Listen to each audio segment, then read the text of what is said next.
un espacio que organiza Ediciones La Luz en coordinación con el Centro Provincial del Libro y la Literatura, la Librería Celestino y la sección de literatura de la Asociación Hermanos Aiz en Holguín. Estamos en el Centro de Comunicación Cultural La Luz, que en estos meses de verano, incluso un poco antes, ha acogido la realización de la peña. Y estamos cerrando, no el espacio, claro que no, pero sí las jornadas de verano, las jornadas que de manera especial hemos estado realizando de Oda a la Joven Luz.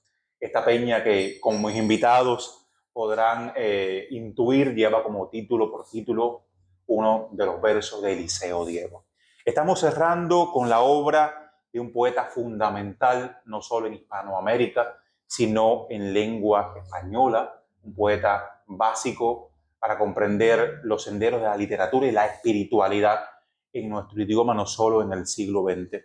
Un poeta que nicaragüense, solo cuando hacemos esa revisión mental, ese recorrido por las letras del continente, vemos que en el mapa literario latinoamericano Nicaragua ocupa un lugar más que importante. Solo que sea, tenga nombres fundamentales en las letras latinoamericanas,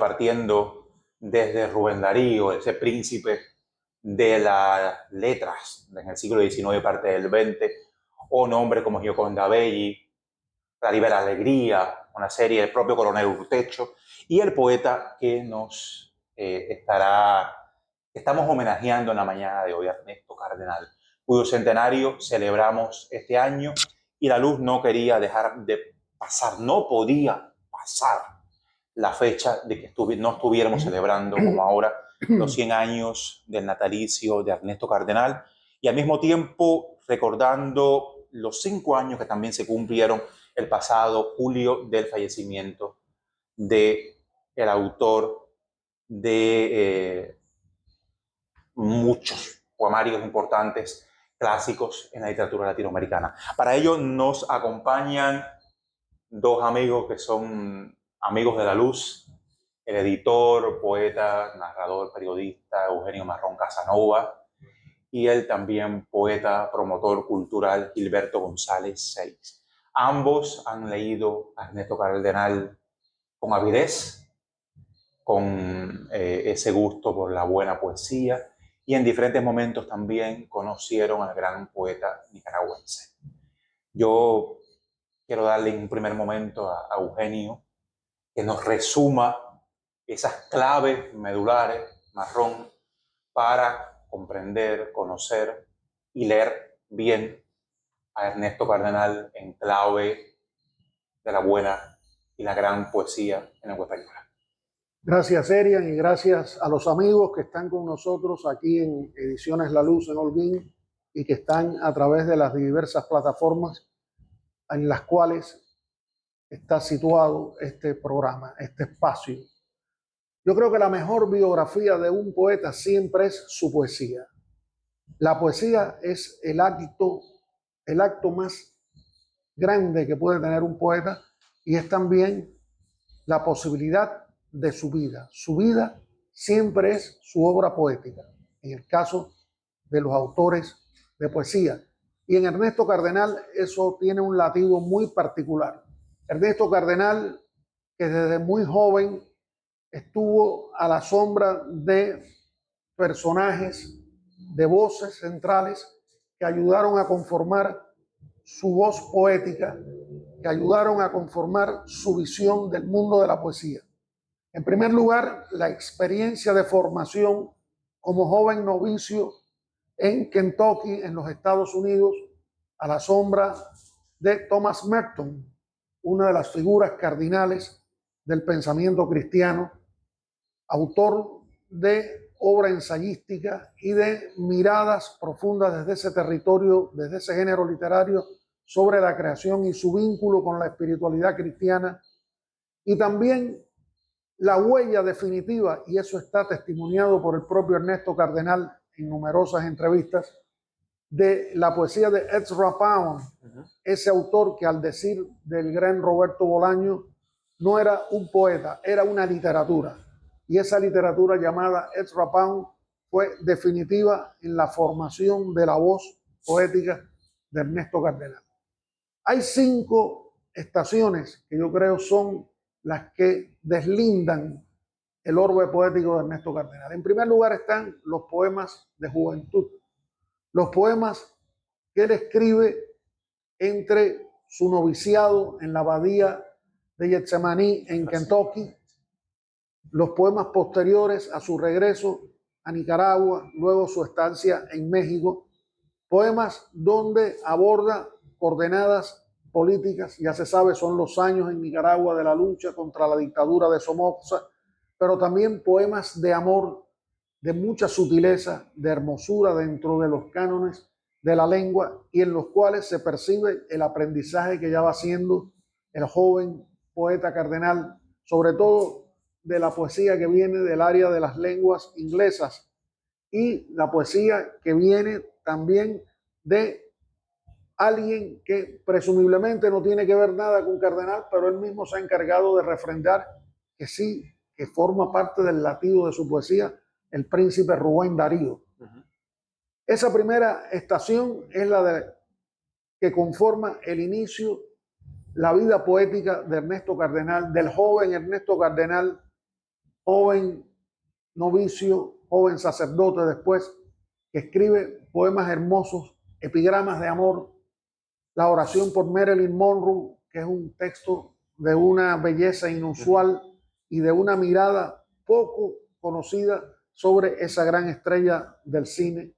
Por cierto, no hace mucho hubo una película a partir de una novela de Carol Oates, la escritora norteamericana, Blonde, protagonizada por la cubana Ana de Armas, que hacía un recorrido por la vida de Marilyn Monroe. Ya esa vida de Marilyn Monroe está contenida en la oración que le dedica Ernesto Cardenal. Hay otros 3 momentos, o mejor, otras 3 estaciones que son libros unitarios, son proyectos unitarios de libros que participan de esa coordenada en la cual, por ejemplo, podemos situar El Estrecho Dudoso, un libro que es un viaje poético a los orígenes del encuentro de las culturas hispánica y aborigen en Centroamérica, y sobre todo la búsqueda de un estrecho que pudiera posibilitar la llegada de las naos, como decían los viajeros españoles, los navegantes, desde el Caribe hasta el Pacífico, buscar el estrecho que mucho después supimos era el estrecho del Darién, donde se hizo el canal de Panamá.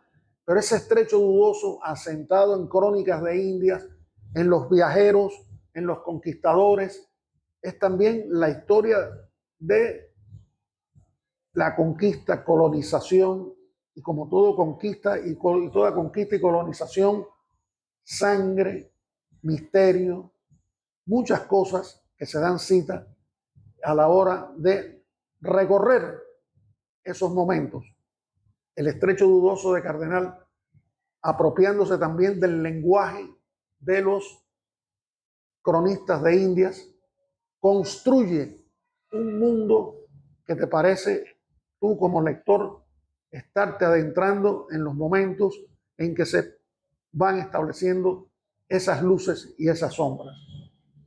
El otro libro es Homenaje a los Indios Americanos. Homenaje a los Indios Americanos es un libro en el que Cardenal recorre desde la profundidad de los bosques y de las inmensidades praderas del norte del continente hasta las honduras geográficas del sur.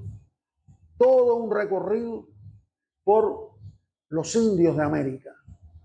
Los indios de América, desde los llamados pieles rojas en las zonas de Canadá y los Estados Unidos, sus mitos, sus órdenes teológicos, teleológicos también, sus luchas, pasando por Centroamérica, las culturas aborígenes originarias establecidas en Centroamérica, llegando al cono sur, la gran civilización incaica.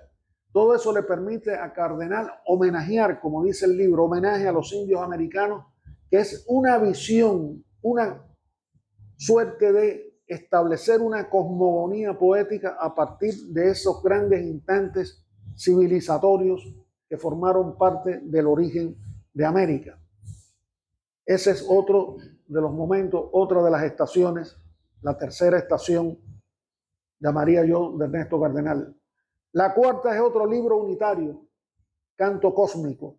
En Canto Cósmico, Cardenal, tras agotar para sí mismo múltiples lecturas sobre las coordenadas relacionadas con el cosmos, los viajes interestelares, las estrellas, la fascinación desde la antigüedad por las claves secretas del universo en la inmensidad del mapa de los cielos, le permite a Cardenal hacer un libro en el que el diálogo con la ciencia, la mirada desde la perspectiva de un poeta que se identifica con lecturas múltiples, a veces encontradas, de observaciones sobre el mundo cósmico, desarrollar su tesis poética de un canto cósmico en el cual la mano de Dios y la mano de la física y la mano de las ciencias y la mano de los saberes que a su lado se van tejiendo, permite desarrollar como una especie de conversación sobre los espacios infinitos y sobre todo sobre el cosmos. Vale recordar que un desaparecido ya fallecido profesor holguinero, Joaquín González Álvarez, dedicó un excelente ensayo sobre este tópico e incluso participó, invitado por la Casa de las Américas hace muchos años, en el espacio El autor y su obra, que se dedicó a Ernesto Cardenal, y Joaquín González estuvo allí presente con un texto muy hermoso y muy anotado de la lectura científica de ese canto cósmico de Ernesto Cardenal.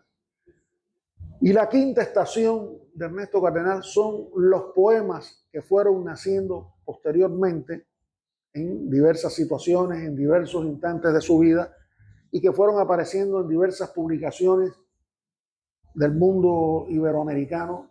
Por ejemplo, en la Casa de las Américas hay un larguísimo poema de Ernesto Cardenal, en la revista Casa de las Américas, que trata sobre su visita a Deià, el pequeño poblado en la isla de Palma de Mallorca, en España, donde residió, tuvo su casa y allí su taller de trabajo de escritura, el gran sabio escritor, poeta, ensayista inglés Robert Graves. Ese poema le permite a Ernesto Cardenal conversar con Robert Graves con la naturaleza de la diosa blanca, que es el estudio de las cosmogonías anglosajonas que hace Robert Graves en ese libro para fundamentar el origen femenino de las creencias múltiples que están en el origen de la civilización en torno a la mujer.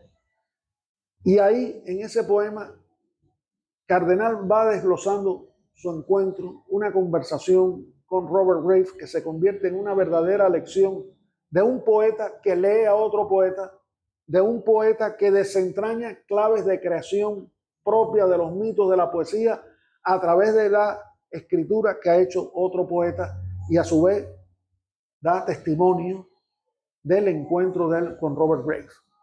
Esas son las 5 estaciones que, desde mi experiencia como lector de Ernesto Cardenal, se pueden establecer muy fielmente. Les voy a leer algunas muestras. Por ejemplo, de los poemas jóvenes de Ernesto Cardenal, Imitación de Propercio. Yo no canto la defensa de Stalingrado, ni la campaña de Egipto, ni el desembarco de Sicilia, ni la cruzada del Rin del general Eisenhower. Yo solo canto la conquista de una muchacha, ni con las joyas de la joyería Morlock, ni con perfumes de Dreyfus, ni con orquídeas dentro de su caja de mica, ni con Cadillacs, sino solamente con mis poemas la conquisté. Y ella me prefiere, aunque soy pobre, a todos los millones de Somoza. Ese es uno de los hermosos poemas de amor jóvenes de Ernesto Cardenal. De la misma forma que el introito a la oración por Marilyn Monroe ya nos va dando señas de cómo el poeta define el mito de la actriz, de la figura de Hollywood, y lo convierte en una razón poética de reflexión sobre vida y muerte, fugacidad, permanencia. Señor, recibe a esta muchacha conocida en toda la tierra con el nombre de Marilyn Monroe, aunque ese no era su verdadero nombre. Pero tú conoces su verdadero nombre, el de la huerfanita violada a los 9 años y la empleadita de tienda que a los 16 se había querido matar. Y que ahora se presenta ante ti sin ningún maquillaje, sin su agente de prensa, sin fotógrafos y sin firmar autógrafos, sola como una astronauta frente a la noche espacial. El encuentro del espíritu de Marilyn Monroe llegando a los cielos y encontrándose con Dios.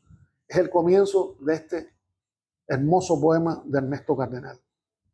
Y también me gustaría compartir con ustedes el fragmento inicial del secreto de Machu Picchu, las famosas ruinas incaicas en lo alto de las inmensidades peruanas, que es uno de los textos centrales también en homenaje a los indios americanos. Veamos el inicio del secreto de Machu Picchu. En aquel tiempo en el Cusco había hippies. Los indios les llamaban Huasha hippie, hippie pobre. Nunca habían visto antes rubios pobres. Eran los mejores días de la Revolución Peruana. Hace 30 años en esa calle se hacía trueque. El muro incaico en la zapatería, en la cantina, por las aceras llamas harapientas como hippies o indios, también ellas como sucios ponchos, y los indios parados en la plaza del Cusco, príncipes en harapos.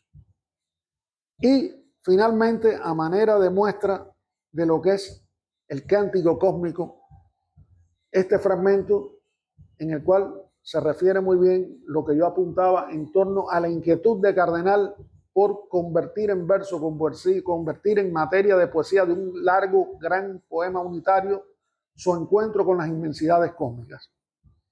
Es la cantiga 5, Estrellas y Luciérnagas. La energía de su unión transformada en calor y luz, esos son ellas. El universo encendido por miles de galaxias de miles de millones de estrellas. Yo miro ese universo y soy el universo que se mira. La finísima retina del universo mirándose a sí mismo, eso somos. Aquella primera vez que se vio desde la tierra a través de vidrios el cielo, cuando con arena convertida en lente, Galileo vio Venus en cuarto creciente y los cráteres de la luna, el mundo mirándose a sí mismo. Ahí tienen ustedes en estas pinceladas a manera de muestra lo que yo he referido sobre las 5 estaciones de Ernesto Cardenal, un poeta que recién inaugura la juventud de sus primeros 100 años. Muchas gracias. Muchas gracias a ti, Eugenio, por ese recorrido por 5 estaciones medulares, ¿no?, para comprender la poesía de Ernesto Cardenal. Un autor que, como bien decía, tiene sus años formativos en Nuestra Señora de Getsemaní, en Estados Unidos, ¿no?, bajo la tutela de Merton, y es también al mismo tiempo, ya después en los años 60, 70, uno de esos teólogos que se van a formar o que van a formar la teología de la liberación en el continente, ¿no?, junto con otra serie de Escoto, Fray Beto en Brasil, una serie de teólogos que van a estar. Pero en el caso de Cardenal es interesante eso que apuntaba, ¿no?, ese interés por lo cósmico o por la presencia divina en lo cósmico, ¿no? Incluso en ese hecho de Dios está en todas las cosas, desde lo más pequeño hasta los grandes procesos que van a dar creación al universo, ¿no?, que van a darle coherencia al universo. Desde el paso de una hormiga hasta esos cantos cósmicos o esas civilizaciones latinoamericanas que vienen a englobar toda una cosmología y una teleología del ser. Yo quiero leer un fragmento que viene un poco a marrón a resumir esto, ¿no?, este interés por la presencia divina en todas las cosas. Y es uno de los epigramas, uno de sus epigramas, que dice: detrás del monasterio, junto al camino, existe un cementerio de cosas gastadas, en donde yacen el hierro zarroso, pedazos de losa, tubos quebrados, alambres retorcidos, cajetillas de cigarros vacías, acerrín y zinc, plástico envejecido, llantas rotas, esperando, como nosotros, la resurrección. Ahí vemos cómo las pequeñas cosas, las cosas inútiles, los residuos de un basurero, son también elementos de segunda vida, elementos que encuentran también la materia divina en la poesía de Ernesto Cardenal. Un escritor que ha estado vinculado a Cuba, que fue frecuente en encuentros de Casa de las Américas, que, como bien decía, Casa en algún momento ya del siglo XXI le dedicó su espacio, el autor, y su obra, por el cual pasaron tan grandes intelectuales de América. Y un escritor que vivió, digamos, la senectud, o sea, vivió hasta 95 años, sintiéndose reconocido, admirado por las futuras generaciones, ¿no? Los escritores que se formaron bajo su cuidado. Pienso en Daisy Zamora, pienso en la propia Gioconda Belli, ya dentro del canon nicaragüense, por decirlo así. O pienso en narradores como Sergio Ramírez, que van a estar también muy cercanos desde los días de la Revolución, porque Cardenal, recordemos que fue ministro a partir del triunfo de la Revolución Sandinista en 1979, estuvo casi 10 años al frente del Ministerio de Cultura de Nicaragua. Y no quiero dejar de mencionar este trabajo comunitario, por usar un término, que él haría en la isla de Soledad-Name, en una isla lacustre, porque está dentro de uno de estos grandes lagos que ocupan el territorio de Nicaragua, donde hace un trabajo manual, casi naif, con los campesinos, con los pescadores que viven allí, y que les permite desarrollar una serie de potencialidades artísticas en vinculación con las propias enseñanzas recibidas en Nuestra Señora de Getsemaní, en las bases de la teología de liberación, ¿no? Esta cercanía al pobre, este hecho del pobre como centro de la propia búsqueda religiosa, búsqueda cristiana, y búsqueda de sanación y de luz también en el propio hecho de las doctrinas del cristianismo, ¿no? Una isla donde va a escribir mucha parte de su obra y estaría viviendo creo que unos 10 años, y donde va a escribir muchos de estos textos, sobre todo los años 70 y 80, que lo harían merecedor, por ejemplo, del premio Neruda en Chile, y ser un candidato que estuvo moviéndose más de una vez en los caminos de ese, no digamos vulgarizado genio, pero de ese premio Nobel que más de una sorpresa nos da cada año. Pero saber que también estuvo entre esas líderes. En 3 veces estuvo. 3 veces estuvo. Recuerdan en 2005 que estuvo ahí, pero... y obtuvo el premio Reina Sofía. Y obtuvo el premio Reina Sofía, bien merecido. También hubiese tenido el Cervantes de literatura, pero obtuvo el premio Reina Sofía de poesía, como otros grandes autores también latinoamericanos. O sea, Cardenal es un nombre medular, no solo como poeta, básicamente como poeta, lo recordamos así, sino como teólogo, como promotor cultural, como gestor de la literatura, y de una persona que por un tiempo entre Nicanor Parra y él fueron las dos últimas grandes cumbres vivas en ese momento, bastante ancianos ambos, de la literatura, de la poesía latinoamericana.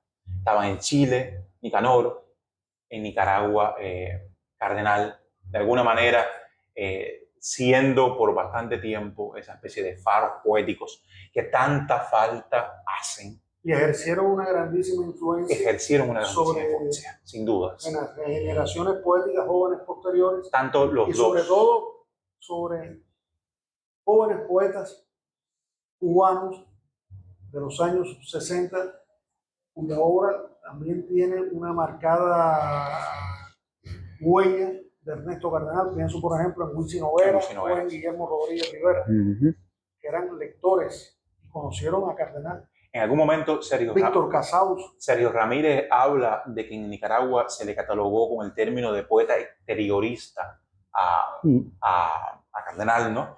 Y él creía que este exteriorismo se le quedaba corto, sin duda, a la obra de Cardenal, porque era encasillarlo en una de esas facetas específicas, ¿no? En lo que sería una especie de poesía conversacional, dialógica, con elementos de la naturaleza, de la espiritualidad. Y Sergio, que fue siendo un narrador, además sabemos que es un gran ensayista, una de las personas que colocó en juicio crítico, en el lugar también que corresponde la poesía de Cardenal en el corpus poético, con tan grandes antecedentes, tener a Rubén Darío en Nicaragua, ¿no? O a Coronel Urtecho, que es de su misma generación, de los años 50, 60, con quien tradujo a Ezra Pound. Y con el cual él tenía mucha afinidad. Y con el cual tenía afinidad. Bueno, al punto de que dos autores traduzcan a un monumento como Pound. Hay que tener muchas afinidades para traducir en común, ¿no?, a alguien de tanto peso en la literatura del siglo XX. Gilberto González Sey fue, de alguna manera, también especie de anfitrión holguinero de Cardenal, y además en algún que otro momento compartió con el poeta nicaragüense. De esos momentos, Sey, además de las lecturas de Cardenal, de lo que como escritor, como poeta también nos va quedando en ese sustrato que a veces no asimilamos de una primera vez, pero toda lectura y toda buena lectura acaba siendo base de la construcción con que un poeta va artillando sus palabras, su poesía. Quiero que nos comentes ahora en este momento. Bueno, buenas tardes, buenas mañanas. Yo vengo de una generación que, bueno, Marrón lo ha dicho, ¿no? Donde la lectura de este libro salió en el año 67, fue más de Ernesto Cardenal, publicado por la Casa de las Américas. Para el grupo de aquí de Holguín, de poetas amigos, yo recuerdo que la primera vez que vi el libro lo tenía en la mano Alejandro Querejeta, y estábamos en una fiesta de yo no sé de quién, que era unos 15, una fiesta muy tonta, ¿no? Y no sé cómo allí estaba Querejeta, estaba de Papagayo, Carlín, yo, 2 o 3 amigos, ¿no? Y de momento Querejeta nos llevó para la habitación de la muchacha y nos leyó, no sé qué tenía que ver con aquello. Es la primera vez que yo escuché esto: Señor, recibe esta muchacha conocida en toda la tierra con el nombre de Marilyn Monroe, pero ese no era su verdadero nombre, sino el de la empleadita de tienda. Bueno, yo recuerdo esa noche para mí, y no sé qué yo hacía en aquella fiesta tan tonta, ¿no? Pero bueno, tal vez creo que nos llevó Ale, y Querejeta estaba allí porque era amigo de la familia, no sé. Es la primera vez que vi el libro. Lo conseguí de inmediato y casi todos nosotros teníamos este libro de Ernesto Cardenal. Para mí pude leerme entonces la oración de Marilyn Monroe, ¿no? Pero recuerdo la lectura de los epigramas de, por ejemplo, un poema que yo no me canso de leer y que influyó mucho en mí, un poema, Managua, 6:30 p.m., ¿no? Que me dio determinadas señales, ¿no?, de por dónde estaba la poesía, y por supuesto yo estuve muy influido por este poeta, ¿no? Quiero comenzar con esto porque es que después que yo conozco su poesía, es que lo conozco a él, ¿no? En la tarde son dulces los neones y las luces de mercurio, pálidas y bellas, y la estrella roja de una torre de radio en el cielo crepuscular de Managua es tan bonita como Venus. Y un anuncio, eso es como la luna. Las lucecitas rojas de los automóviles son místicas. El alma es como una muchacha besuqueada detrás de un auto. Taka Boom, KLM, Singer, Norhead, Óptica Selecta, anuncios, ¿no? Proclaman la gloria de Dios. Bésame bajo los anuncios lumínicos, oh Dios. Kodak, Tropical, Radio FC Reyes, en muchos colores deletrean tu nombre, transmiten la noticia. Otro significado no lo conozco. La crueldad de esas luces no las defiendo. Y si he de dar un testimonio sobre mi época es este. Fue bárbaro y primitivo, pero poética. Esa fusión entre la realidad, ¿no? Yo siempre he dicho, cada vez que pude ver un anuncio de eso, no sé si fue en México, en Venezuela, en algún lugar por ahí, me acordaba del texto este de que el anuncio eso es tan bello como la luna, ¿no? Es decir, esa manera de acercar la realidad, y eso es por ahí donde viene lo de ¿cómo se llama? Lo de ser considerado como un poeta exteriorista por esos tipos de elementos. Es una bobería decir que todos los elementos sirven para la poesía, ¿no? En 1970 ya yo conocía la poesía de Ernesto Cardenal y me sabía de memoria algunos epigramas y casi la mitad de ese largo poema que termina diciendo, Señor, coge tú el teléfono, porque dicen que los detectives cuando encuentran a Marilyn Monroe, ella tenía la mano así y el teléfono estaba descolgado. Estaba como que llamando a alguien, ¿no? Un auxilio, qué sé yo, ¿no? Y se contesta tú el teléfono. Y era una mañana de el año 71, 72. Yo entraba a la biblioteca, Alex Urquiola Telle era el director de Cultura Municipal, que acabo de verlo ahora ahí en Lumia. Y yo subía a ver a la directora. Cuando ese yo estaba de noviazgo, que después fue mi esposa, Xiomara Santana, que era la directora de la biblioteca. Yo le decía a Saldívar que eso me permitía yo entrar de noche a la biblioteca cuando la ciudad dormía y coger los libros que me dieran la gana.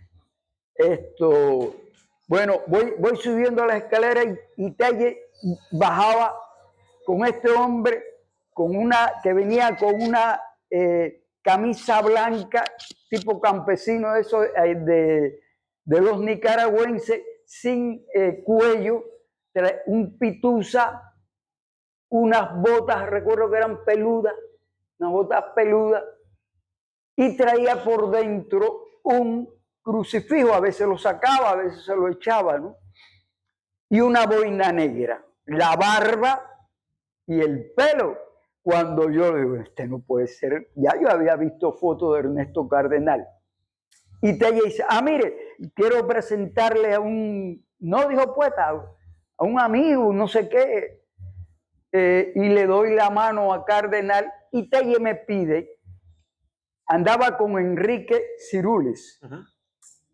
Es un viaje que él hace, él vino en el 70 como jurado del premio Casa de las Américas y decide quedarse un buen tiempo aquí, que da como resultado el libro En Cuba. Un libro ensayo. Un libro ensayo, cuestionador, ¿cómo se llama? El descubrimiento de la realidad de Cuba, conversa con diferente gente. Eso es lo que él buscaba en esa visita, ¿no? Y con eso escribe este libro en Cuba, que no sé por qué no se publicó, porque yo no he encontrado que tuviera que los censores de entonces pudieran, pero bueno. Y me pide que lo acompañara. Él iba a dar una misa que ya la habían coordinado aquí en la catedral. Yo cuando le doy la mano casi me hago lo que claro, digo, qué casualidad, por poco le digo, óigame, yo estaba a punto, después se lo dije, de arrodillarme cuando lo vi y besarle la mano. Y me acordaba lo que le pasó con Juan Pablo II, ese desaire, esa cosa que no sé cómo, un hombre con una cultura y un diplomático. 35 años sin poder oficiar misa. Sí. No, pero además delante de todas las cámaras, esa cosa que Cardenal se arrodilló delante de él y con el dedo, es decir, lo amonestó públicamente a un ministro, porque él tenía que estar porque estaban todos los ministros, y es el único que se arrodilla. En el aeropuerto de Managua. En el aeropuerto de Managua, Juan Pablo II. Y yo pensaba esta mañana, oye, porque yo pasé por ahí, donde está la estatua de Juan Pablo II, digo, ¿qué cosa tiene la vida, los caminos? Que ahí está la estatua de Juan Pablo II, el que lo apartó durante unos largos años hasta que Francisco le dio la venia nuevamente. Con 94 años. Con 91 años antes de morirse. Efectivamente. Y en ese lugar donde está la estatua, allí dio su misa Ernesto Cardenal. Y qué bonito sería que de este otro lado un día se nos ocurriera ponerle estatua de Cardenal, que estuvo allí, porque Juan Pablo no dio misa allí ni nada, ni estuvo. Cardenal sí estuvo ahí. Y yo fui allí a la iglesia. No fue, según me contó Cirule, había tirantez y porque venía de Nicaragua y podía tener una vinculación con los guerrilleros, que parecía un guerrillero. Había una bibliotecaria que trabajaba en hemeroteca, me lo recordaba Telle, que cuando lo ve y le dicen que es nicaragüense, y dice, un guerrillero nicaragüense, que no sé qué, dice, señora, un sacerdote, le dijo él. Eso me contó Telle, que la palabra dice, no, yo soy un sacerdote. No, yo no soy guerrillero, yo soy un sacerdote nicaragüense, un guerrillero. Bueno, de ahí, bueno, lo acompañamos, nos fuimos al bosque, no había perni, y que alguien me pide el favor porque tenía que hacer no sé qué y no podía atenderlo. Y me lo soltó, para mí fue una bendición, ¿no? Porque si no podía estar contando esto y no haberlo conocido a Ernesto Cardenal. Y nos fuimos entonces a almorzar al bosque. Yo recuerdo, porque Telle me dice, mira, tú firmas la factura, ¿no? Tú firmas la factura, qué sé yo. Y bueno, pues yo iba como eso, como un, ¿cómo se llama? Como un tolete. Y entonces, hablando con él, le digo, mire, cuando sirven el almuerzo, digo, podemos tomar, bueno, no sé si usted el vino. Me dijo, no hace mucho calor, yo quiero cerveza. Y yo dije, yo sabía que había cerveza, pero no me atrevía. Dice, vamos, ustedes tienen la imagen de los curas falangistas, me dijo, ¿no? Digo, no, padre, porque bueno. Y tuve la oportunidad de contarle lo que significaba para mí su poesía. Me abrazó y me dijo, para un poeta no hay nada mejor que oír a un muchacho, así me dijo, ¿no? Que diga que su poesía, ¿no? Que le diera al poeta que su poesía lo ayudaba a vivir. Se lo dije. Digo, para mí, yo no me puedo acostar si no me leo por la noche uno de sus poemas. Le pregunté sobre Solentiname, Y recuerdo que él, no a mí, le contó hablando de allí, porque le dijo Cirule que él esperaba que un día lo invitara así a la cargo, lo invitara allí. Él después invitó, allí estuvo Cintio, que me lo contó, y Fina. Bueno. Hay un texto sobre la visita de ellos. Sí. Y le cuenta que los campesinos un día, porque además de ser una comunidad allí, ¿no?, donde los campesinos levantaron la iglesia, qué sé yo, allí también era una isla, porque es un archipiélago. En esa isla, pues, había una comunidad de artistas que fueron a acompañar a Cardenal. Cardenal estaba un tiempo, salía, qué sé yo. Bueno, dice que un día alguien de los artistas allí, no sé si era un escultor, un escritor, para ver la reacción de los campesinos que eran analfabetos, pusieron Hey You de los Beatles. Al parecer Cardenal era fan de los Beatles, ¿no? Y sin decirle nada de que terminaba la misa con Hey You subiendo de fondo. Luego supe que, lo vi también, un documental que hacen el mismo procedimiento. Fidel está terminando y va subiendo del fondo Hey You, y después aparece la plaza vacía, donde hubo una concentración en la plaza, ¿no? Bueno, pues él pone Hey You y dice que los campesinos que no saben inglés, pues empezaron con una canción religiosa, dice que después él, en una visita, en un cumpleaños de algo, no sé de cosas, empezaron a cantar y hacían así, pensaba que era religiosa la canción. Después se lo explica, qué sé yo, y le habla de los Beatles, le enseñó, le llevó un disco, qué sé yo, ¿no? Esa es la primera impresión que tengo de Cardenal. Luego, 3, 4 años después, un amigo en Santiago de Cuba, Waldo Leiva Portal, me dice que yo estaba incluido en una antología. Tú puedes darme el teléfono, en una antología que había preparado y prologado Ernesto Cardenal, y que se había publicado en México y en la Argentina, y que la antología se llamaba Poesía Cubana de la Revolución. Yo le dije, Waldo, ¿tú estás seguro que yo estoy en esa antología? Digo, sí, el único joven de Cuba que sale en esa antología es tú, porque la antología, yo tengo aquí los poetas que publican la antología, los poetas que publican en esa antología, y verdad que comienza con Guillén, Lezama, Eliseo, Cintio, Fina, que sé, toda la generación del 50, Eberto Padilla, ahí está el poema Fuera de Juego. En ese hay 5 poemas de Padilla. Yo tengo todo lo busqué por internet hace 3 o 4 días.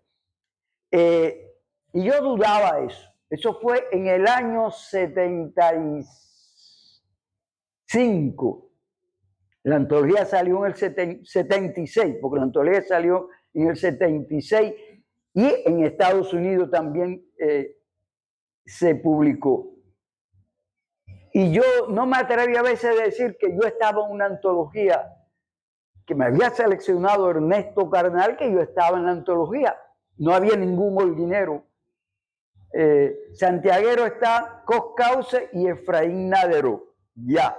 Y de ahí Noguera, toda la gente, Lina de Feria. Bueno, aquí tengo el listado de lo que aparece en la antología. Y no es hasta que un día en casa de César López, conversando con él, dije, César, tú sabes que Cardenal, hablamos de Cardenal, ¿no? Cardenal me me incluyó me dicen que, pero yo nunca he visto el libro. Si yo lo tengo, fue a la biblioteca. Intenté en más de una ocasión robármelo. Llevármelo el libro que tenía César, y yo me quedaba, igual que Verdesia, nos quedábamos siempre que íbamos a La Habana en casa de César López, ¿no? Esta es la portada de la edición de esa, y aparecen ahí, bueno, la de Nicolás Guillén, Felipita, Lezama, Eliseo, Octavio Smith, Cintio Fina, Rolando Escardó, Francisco Ra, Roberto Retamar, una cantidad de poemas, Pablo Fallá, Roberto Branly, Eberto Padilla, aquí está, mire, fuera de juego los poemas, César López, Arrufá, Domingo Alfonso, Luis Ardía, Félix Contreras, Elio Orobio, Orlando Lomá, Efraín Naderó, Belkis Cusa Muelela, la esposa de Víctor Casao, Pedro Pérez Ubardí, Luis Rogelio Noguera con un poema, Nancy Morejón con un poema, Lina de Feria con un poema, Raúl Rivero, Coscauce, Silvio Rodríguez con la canción Playa Girón, Noel Nicola con el texto de la canción Mi Generación, Raúl Acosta, Omar González, mira el nombre, Gilberto Sey, un poema, Nota sobre la cama. Es decir, el más joven, y yo entonces pude confirmar que entonces siempre me quedo que, bueno, ¿cómo, dónde, quién le dio? Si yo no me le presenté como poeta cuando lo conocí, ¿no? ¿Quién sería? ¿Cómo fue? ¿Qué sé yo? Entonces, cuando vi el poema, recordé que en un boletín del poeta, se llamaba así, que se publicaba en Santiago de Cuba, cuando nosotros pertenecíamos a Santiago, allí publicaban el boletín ese. Y ese poema está en mi primer libro, Notas de la Jornada. Pero cuando eso no se había publicado el libro, el primer libro que fue Premio Heredia, no se había publicado. Por lo tanto, cuando él de aquí se va para Bayamo, y de Bayamo iba a Santiago. Yo no pude darle nada de... No habíamos publicado nada en esos años, yo no tenía una revista, algo que le diera para que él conociera. Por eso no que dice, y dónde tú tienes que tu poesía, ¿no? Qué sé yo, no sé. ¿No? Yo no era poeta entonces. Escribía, pero no había publicado en un boletín mimeografiado. Él parece que se lo dieron en Santiago, debe haber sido un Nadero que dirigía ese boletín. Y por ahí fue cuando tal vez de ahí lo cogió el texto mío que está en esa antología. Después en el año 85, 87, yo estaba organizando el homenaje a Lezama que se iba a desarrollar aquí en Holguín, y estaba con José Luis Moreno del Toro, que me ayudaba en eso, y me quedaba en la casa de José Luis. Y me dice, vamos esta noche a Casa de las Américas, que hay una lectura de Cardenal allí. Recuerdo que se había ido la luz cuando llegamos. Fuimos al carro que tenía Moreno, se había ido. Moreno lo conocía, era amigo de él. Moreno fue médico del presidente de Nicaragua, siendo cardenal ministro y eso. Bueno, pues, el cardenal estaba hasta el año 87, creo que es, ¿no? 87. Ajá. Frente al ministerio. Y cuando vamos entrando a la sala Che Guevara, habían puesto, aquello estaba lleno, habían puesto unos candelabros, uno a un lado y a otro, porque se había ido la luz con velas. Y él está diciendo la oración a Marilyn Monroe, ¿no? Parecía que estaba oficiando misa, cardenal. Aquello me impresionó, porque yo nunca lo había oído decir un poema, ¿no? Y estaba diciendo eso. Dijo después varios poemas, y aquello a mí me impresionó profundamente. Cuando se terminó el recital, Moreno, Cintio se lo quería llevar para la casa. Estaba entre Cintio y Moreno, que se lo quería llevar para la bodeguita del medio. Y él prefirió irse para la bodeguita. Y en el camino le echaba, Moreno, tú me estás llevando al pecado, porque tú sabes, con cinto y fina lo que me iba a tomar ahí, tal vez un vinito, y me quedó tú a llevarme, pero yo no puedo irme de La Habana así, y nadie me ha invitado a la bodeguita del medio. No fuimos a la bodeguita del medio. Yo traté él no se acordaba de lo de la experiencia de aquí, Holguín, y yo estuve en la misa, yo lo acompañé, yo fui la persona de cultura, y le dije también, le di las gracias por lo del poema, y él no recordaba quién le dio ese poema, pero sí se acordaba del poema. Y si en algún lugar ese poema, era un poema que tenía, que estaba influido por él. Se llamaba Nota sobre la cama, una notica, escrito como una nota, ¿no? Querida, a la mujer, a la muchacha, querida, esta mañana tomé mis últimos poemas, los que tú guardabas, el caracol viejo que recogimos en la playa y el pañuelo de pionero que me regaló tu hermana. No me llevo nada más. Las fotos están aquí sobre la cama. Lo demás, búscalo en el armario. El disco de Bach, pídelo a Julián. El disco de Bach, bueno, menciono a Whitman en el poema y digo, y la pistola que te obsequié cuando por vez primera te vestiste de miliciana, qué sé yo, ¿no? Estaba en el tono de ese tipo de poesía que mezclaba la cosa, y eso me imagino que ese fue lo que a él el enfoque, a él. Y escogió ese poema para integrar esa antología. Bueno, eso fue una noche formidable, conversando hasta tarde, 1 o 2 de la mañana allí. Después, en el 2007, en Caracas, en la Feria del Libro, César López, que estaba invitado, y Alpidio también recuerdo que estábamos allí en la feria. Alpidio Alonso, que no era ministro, le trabajaba en el libro, una cosa, eso es el libro. En el 2007 había una lectura en la tarde, allí en la feria, que leían César López, Ernesto Cardenal, y no me acuerdo qué otro poeta. Allí lo presentan como, y era cierto, era el poeta más importante de América vivo en ese momento. Se habían muerto todos los demás, todos los más importantes. No había, yo dije, no, era verdad, era el poema más, ya Nicanor se había muerto. Dice que él muere en el 24. Efectivamente. Hace 5 años, en el 2019, ¿no? En el 20. Él murió en el 20. En el 20. Hace 5 años. Y esto era el poeta, lógicamente, más importante. Él murió el 1 de marzo del 2020. Y fue la última vez que lo vi. Comimos juntos. Esa noche estaba Alpidio, estaba César y estaba este periodista que está ¿cómo se llama? En Irán, ¿cómo se llama? Aquí de la televisión. Sí. Jaime estaba. Jaime había llegado embarcado, no sé por qué, venía con una revista de los comunicadores, no sé si era de La Habana, y nadie lo recibió y había pagado, estábamos en el Alba, que era el Hotel Hilton, ¿no?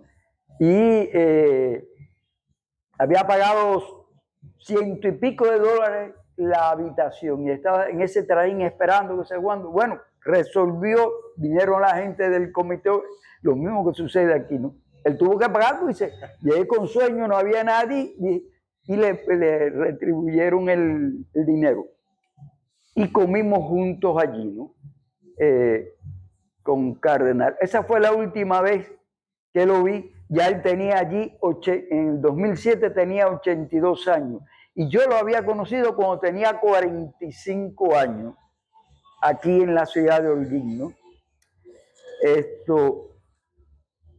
Yo había marcado algunos textos, no voy a leer porque ya a la hora pero quería recordar eso de la presencia de Cardenal en Holguín, en los poetas holguineros, todos, Lourdes, Alex, todos los poetas de mi generación, los Verdesia, siempre yo digo los Verdesia, Manolo, qué sé yo, todos lo habíamos leído y todos reconocíamos en Cardenal un gran poeta y a todos nos aportó, a todos nos dio esa luz tremenda. A mí me reconcilió con el catolicismo. Yo vengo de una familia por parte de padre católico. Por el otro lado, o sea, yo soy de origen, mi mamá era judía.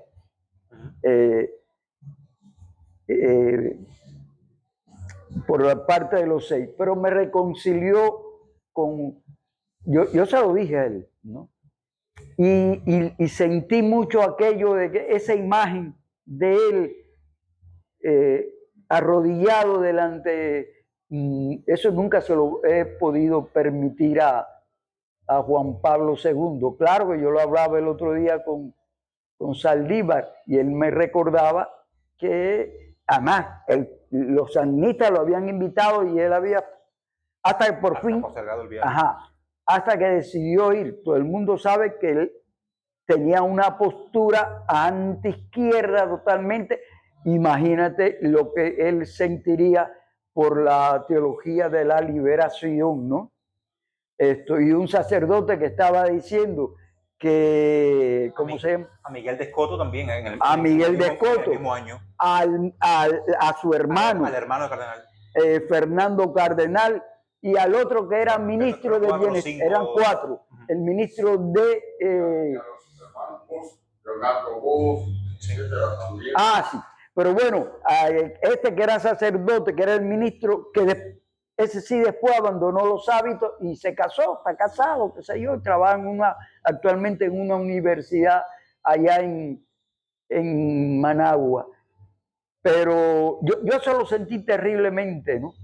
El desaire ese, está la foto, deben haber visto ustedes la imagen de la foto, está Daniel Ortega con un uniforme, junto con el Papa, y están los ministros, ¿no? Cardenal allí en el cemento de rodillas y hizo así, le levantó la mano. Yo vi el video y eso lo vio todo el mundo, ¿no?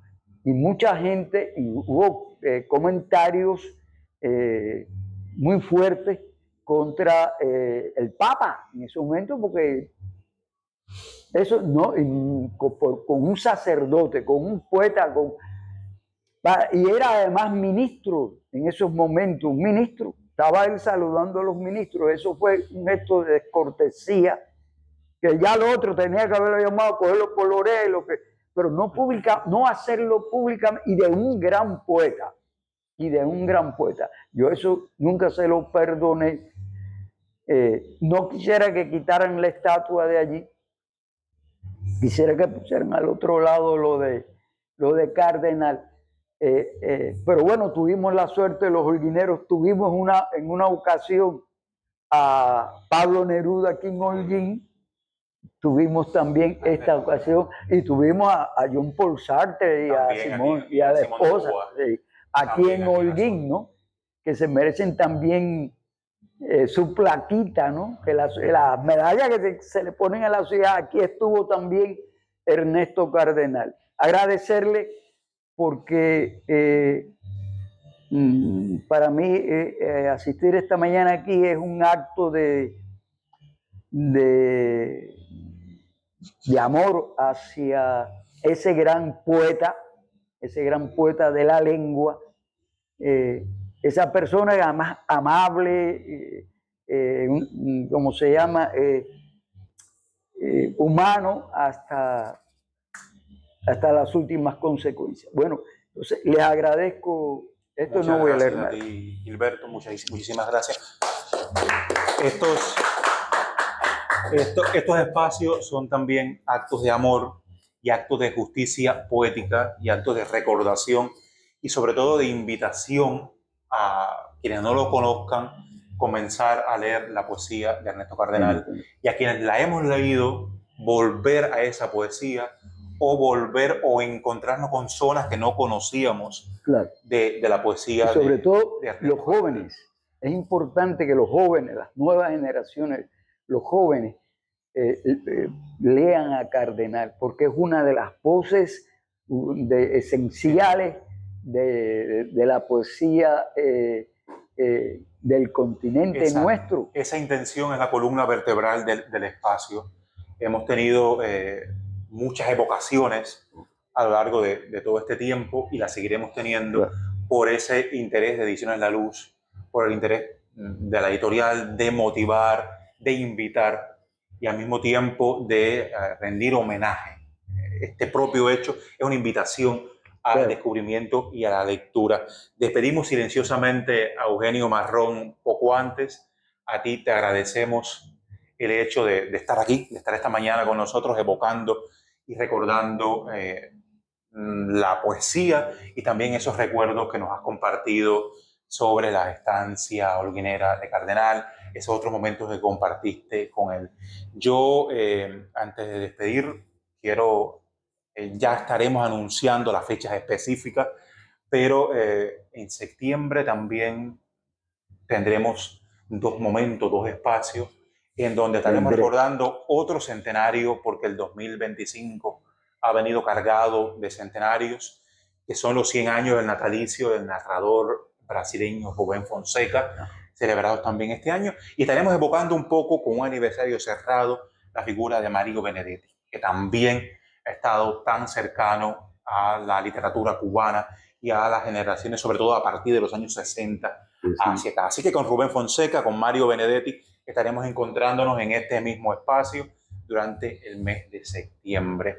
Ediciones La Luz recuerda los 100 años de Ernesto Cardenal esta mañana. Gracias nuevamente, Sei. Gracias a los amigos que están en el Centro de Comunicación Cultural La Luz, que hoy tenemos un público agradecido y amplio, y a los que nos están viendo también por las redes sociales, las plataformas digitales de Ediciones La Luz. Muchas gracias nuevamente.